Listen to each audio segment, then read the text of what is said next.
So, nag-comment guys na kanon daw na mo lemon na. So, iwit na mo na kanon. So, una na to kanon guys ay mangga. Hinog na mangga.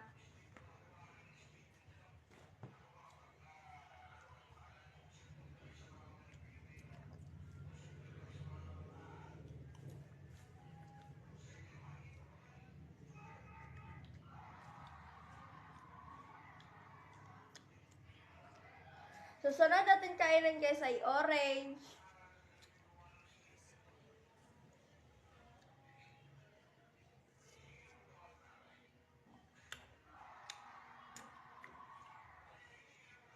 Sunod natin guys ay gummy orange.